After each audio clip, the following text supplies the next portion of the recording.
Сәлем достар, менің каналыма қош келдіңіздер. Лайк басып, подписаться кнопкасын басып кетулеріңізді сұраймын. Сіздерге бүгін осындай керемет, қамыры жұп-жұмсақ болатын пиццаның рецептісімен бөлісетін боламын. Бізге ол үшін 300 грамм жылы су қажет болады. Және де тұз саламыз. Көз өлшеммен салдым, яғни бұл жерде мен аз салып қойдым. Екінші дрожж саламыз. Бұл жерде де көз өлшеммен салдым. Одан кейін 2 қасық, шай қасық қант салдым. Бәрін араластырып, бір-бірімен қантын, тұзын, бәрін еріту мақсатында әдемілеп араластырып,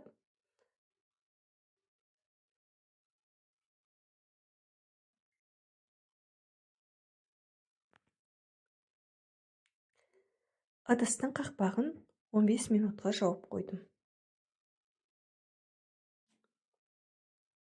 15 минут уақыт өткеннен кейін осындай әдемі көрініс пайда болады. Осы массаны тағы да әдемілеп араластырып, үстіне 1 кесе жемшкі май қосатын боламыз. Жемшкі май қосқаннан кейін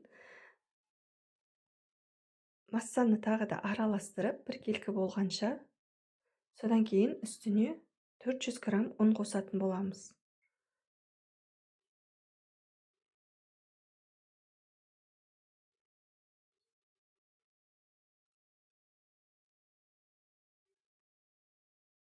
Біркелкі масса пайда болғанша, қолға жабыспайтын масса пайда болады қамырдан.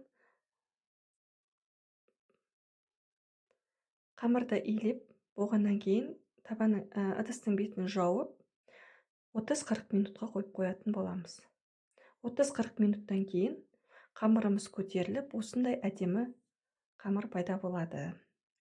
Және де табамызды алып, пицца жасайтын, ішін майлап, кімге енді қалай ыңғайлы, кейбіреулер бірінші қамырды жайып алып, сосын барып табаға салып жатады. Маған осылай ыңғайлы болғандықтан бірден табаның ішіне қамырды салып, өзім қолмен созып жайып келтіріп алдым. Бетіне жағатын қоспасына мен майонез жақтым, және де қасына тәтті кетчуп пайдаландым. Балдарға жасағандықтан тәтті кетчуп пайдаландым. Ал егер өздеріңізге ащы, острый керек болса, аджика қоссаңыз өте күшті болады. Сыр пайдаландым астына қамыр жұмсақ болу үшін. Бірінші өзім негізі сөйтіп пайдаланам. Содан кейін үстіне колбасасын, кімде не бар, соны пайдаланса болады. Пешке болғаннан кейін пешке 20-25 минутқа қойып, осылай пісіріп алдым. Осындай әдемі, дәмді, жұп-жұмсақ пицца пайда болды. Көргендеріңізге рахмет. Маған лайк басып,